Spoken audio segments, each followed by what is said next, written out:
I never thought I'd have to fight for my childhood home at the age of 28. But here I was sitting in the lawyer's office, watching my stepmother Miranda smugly flip through the latest will my father had signed just 2 weeks before his death. My name is Sarah Mitchell, and until 6 months ago, I had what most people would consider a charmed life. I ran a successful small bakery in downtown Boston, lived in a cozy apartment overlooking the harbor, and had a close relationship with my father, despite the tension that had existed since he married Miranda 3 years ago. Dad had always been my rock, especially after Mom died of cancer when I was 12.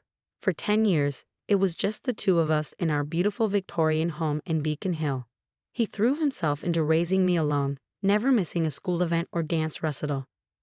When I started showing interest in baking, he converted part of our kitchen into a practice space where I could experiment with recipes. Follow your passion, he'd always say, but make sure you have a solid plan. That's exactly what I did. After culinary school, I worked in several high-end bakeries before opening my own place. Dad was my biggest supporter, both emotionally and financially. He helped me secure the loan for my bakery, using our family home as collateral. This house has been in our family for 4 generations, he told me. It should help build the 5th generation's dreams too. Everything changed when Miranda came into our lives. She was 15 years younger than Dad, with perfectly manicured nails and a smile that never quite reached her eyes. They met at a charity gala where she was working as an event coordinator. Within 6 months, they were married. I tried to be happy for them, really tried. Dad deserved love after spending so many years alone.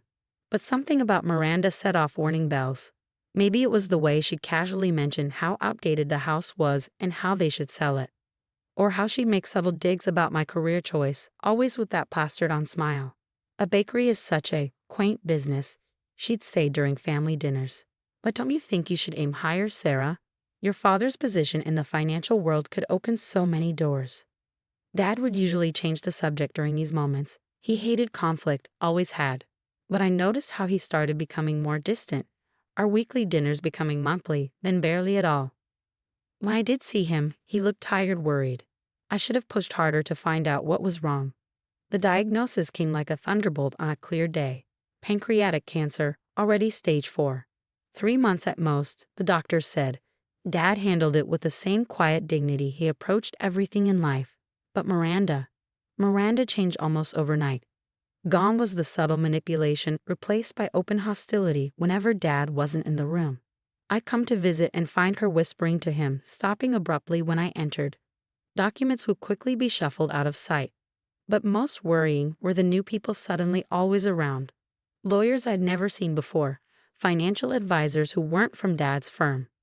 Just getting our affairs in order, Miranda would say sweetly when I asked about them. Your father wants to make sure everything is taken care of. I should have fought harder then, should have demanded answers. But how do you fight when your father is dying? How do you risk making his last days filled with conflict? 2 days before Dad passed away, I finally managed to get a moment alone with him. He was so weak by then, the cancer having ravaged his once strong frame. Sarah, he whispered, gripping my hand with surprising strength, the blue box. Remember the blue box? Before I could ask what he meant, Miranda swooped back into the room, a nurse in tow. Darling, it's time for your medication. Sarah, I think it's best if you go now. Too much excitement isn't good for him. That was the last time I spoke to my father. He slipped into a coma that night and was gone by morning. I didn't even get to say goodbye. The day of the will reading, Miranda arrived at the lawyer's office dressed in head-to-toe designer black, playing the grieving widow to perfection. Her 2 adult children from a previous marriage flanked her like honor guards. Justin and Ashley, both around my age, both eyeing me with barely concealed contempt. Mr. Patterson, Dad's longtime lawyer, looked uncomfortable as he prepared to read the will. I'd known him since childhood. He'd helped Dad set up my college fund, handled the paperwork for my bakery loan. The fact that he wouldn't meet my eyes sent a chill down my spine. This last will and testament, he began, his voice carefully neutral, was signed by Thomas Mitchell 2 weeks before his death. Witnessed by Gerald Conway and Philip Reeves. I didn't recognize either name, but Miranda's slight smile told me she did. As Mr. Patterson read through the document, I felt the floor dropping out from under me. The house, Dad's investment portfolio, even his majority stake in my bakery. Everything was left to Miranda. I was to receive a small monthly allowance to be managed by my loving wife as she sees fit. No, I whispered, this isn't right. Dad would never. Oh, but he did, Miranda cut in smoothly. Your father realized that you needed guidance, structure. He was very concerned about your ability to manage such significant assets. That's a lie. I stood up so quickly my chair toppled backward. Dad helped me build my business. He believed in me. He was clearly not thinking clearly near the end. Miranda finished, her voice dripping with false sympathy. The cancer medications, they can affect judgment. Mr. Patterson cleared his throat. There is one other matter. Mr. Mitchell's safety deposit box at First National Bank. He left specific instructions that it should be opened only after the will reading in the presence of all parties. Something flickered across Miranda's face. Uncertainty? Fear? But it was gone so quickly I might have imagined it. Well then, she said, rising gracefully, shall we proceed to the bank? As we walked out of the office, Miranda fell into step beside me.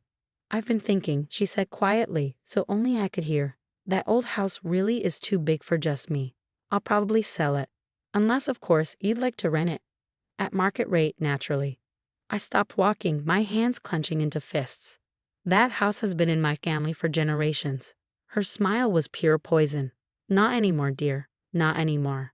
The drive to the bank was silent, heavy with unspoken tensions. I kept thinking about Dad's last words to me. The blue box. Remember the blue box. What had he been trying to tell me? First National Bank was a grand old building in downtown Boston, all marble columns and brass fixtures. The bank manager led us down to the safety deposit box room, his keys jingling with each step. Mr. Patterson followed, carrying a thin folder. Box 2317, the manager announced, inserting his key. Mr. Patterson used a second key, and the box slid out smoothly. Inside was a single blue metal box, about the size of a shoebox, with a simple combination lock. My heart started racing. This was what Dad had been trying to tell me about. Well, Miranda demanded. Open it. Mr. Patterson shook his head. According to Mr. Mitchell's instructions, only Sarah knows the combination. All eyes turned to me. Miranda's confident smile wavered slightly. I stared at the lock, my mind racing. What would Dad have used? What number would he expect me to remember? Then it hit me. The date we opened my bakery. The day Dad said his investment in my dreams had paid off. With trembling fingers, I turned the dials.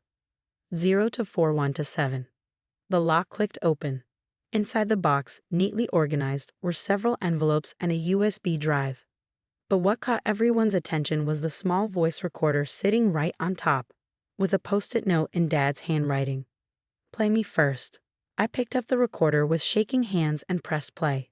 Dad's voice, weak but clear, filled the small room. My dearest Sarah, if you're hearing this, then things have happened exactly as I feared they would.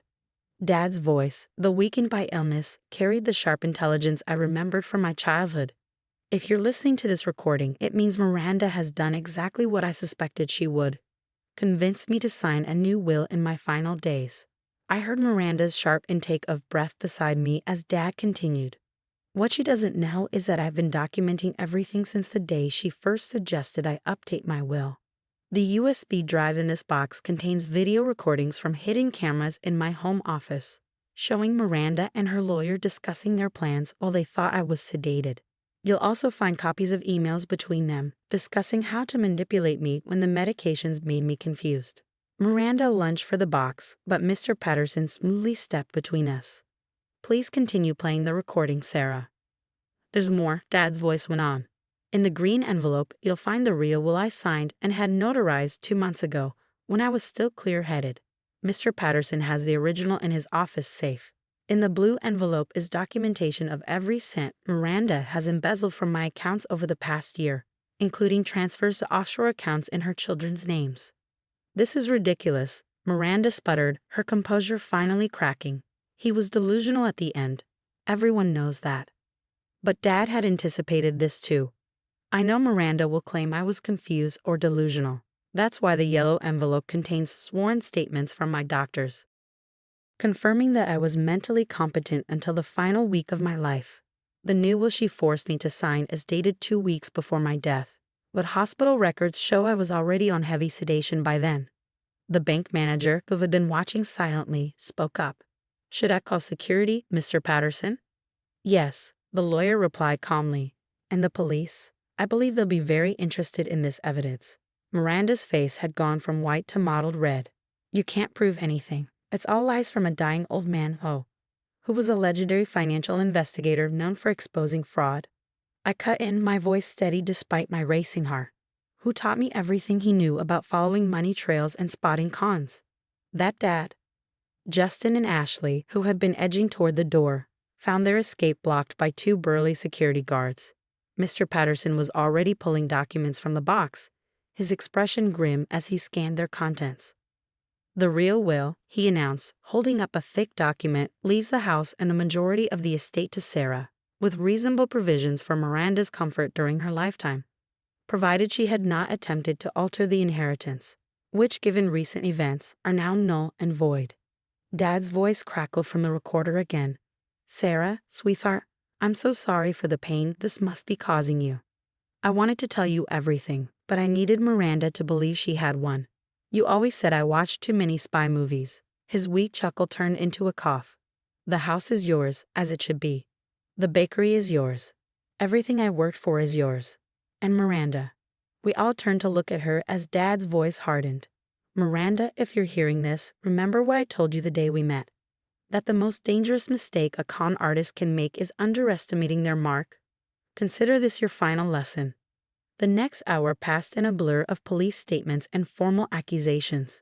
Miranda, Justin, and Ashley were led away in handcuffs, charged with fraud, coercion, and attempted theft. I sat in a comfortable chair provided by the bank manager, clutching the blue box that contained my father's last gift to me. Not just the inheritance, but the proof of his trust and love. Mr. Patterson sat beside me, his familiar presence comforting. Your father came to me 2 months ago, he explained softly. He discovered Miranda's attempts to access his accounts, found evidence of her past cons. Instead of confronting her, he decided to play along, gather evidence. He said you taught him that, about keeping detailed records. I laughed through my tears. When I was setting up the bakery, I made him help me create spreadsheets for everything. He always said I was better at documentation than he was. He was so proud of you, Sarah. Every time you achieved something new with the bakery, he'd come into my office just to brag about his amazing daughter. The aftermath of Miranda's arrest played out over the following months. The evidence Dad had gathered was overwhelming, not just of her attempt to steal his estate, but of similar cons she pulled in other states. She and her children had targeted wealthy, terminally ill men before, but never anyone as thorough as my father. The day I moved back into our family home was bittersweet. Every room held memories. Dad teaching me to dance in the living room, our epic baking fails in the kitchen, the countless nights we'd spent in his study as he taught me about business and finance. I found one last surprise in his study, a letter tucked inside his favorite first edition Sherlock Holmes book. The paper was thick, expensive, the kind he used for special occasions. My dearest Sarah, it began, if you're reading this, then our plan worked. I know it must have hurt, watching Miranda try to take everything we built together. But you taught me something important with your bakery, that sometimes you have to be patient, let things develop properly, like a good sourdough starter. I laughed out loud at the baking reference. Classic Dad. I'm leaving you more than just the house and the business, Sarah. I'm leaving you the knowledge that you're stronger than anyone who tries to deceive you, smarter than those who underestimate you, just like your mother was. The letter went on, sharing memories, dreams, and one final surprise. He'd already paid off my bakery loan in full. Consider it my last investment in your dreams, he wrote. 6 months after Miranda's arrest, my bakery was thriving. I'd expanded into the space next door, adding a cafe section where people could sit and enjoy their pastries. The walls were decorated with photos of Dad and me throughout the years, and one special picture, Mom and Dad on their wedding day, standing in front of our Victorian home. Every morning, as I unlock the bakery's front door, I think about everything Dad taught me. About business, yes. But more importantly about love, trust, and the power of playing the long game when fighting injustice. Miranda and her children eventually took plea deals, avoiding longer sentences in exchange for returning all the money they'd stolen from their previous victims. I testified at the sentencing, not for revenge, but to ensure the judge understood the pattern of their crimes. They didn't just steal money, I told the court. They tried to steal the legacy of love between parents and children. They tried to corrupt the trust that makes families strong. The Victorian house is full of life again now. I host weekly dinner parties for friends, baking my way through Mom's old recipe box that Dad had carefully preserved. Sometimes Mr. Patterson joins us, sharing stories about Dad that make me laugh and cry in equal measure. Last week, while cleaning out an old closet, I found Dad's collection of spy novels. Tucked inside one was a bookmark with his favorite quote, "The best revenge is living well." Below it, in his neat handwriting, he added, "And having better evidence." I keep that bookmark in my office at the bakery now, a reminder that love doesn't just give us strength. It gives us wisdom, patience, and sometimes the perfect recipe for justice. They say you can't choose your family, but that's not entirely true. Every day, we choose how to honor the family we've lost, how to protect what they built, and how to carry their legacy forward. Dad chose to protect me one last time, using the very skills I had learned from him. And I choose to remember him not just through photographs or inheritance, but through every loaf of bread I bake, every business lesson I share, and every moment I spend in the home he fought so cleverly to preserve for me. As for Miranda's designer clothes and expensive jewelry, they were auctioned off to help repay her victims. I kept only one thing, the fake Cartier watch she always wore. It sits in my office drawer, a reminder that some things in life, like some people, aren't what they appear to be. But others, like my father's love and trust in me, are more genuine than any diamond. Every evening, as I close up the bakery and walk home to our beautiful Victorian house, I think about Dad's final lessons, about patience, preparation, and the power of believing in yourself. Sometimes I swear I can hear him chuckling, saying, "Follow your passion, but make sure you have a solid plan." I did, Dad. I did.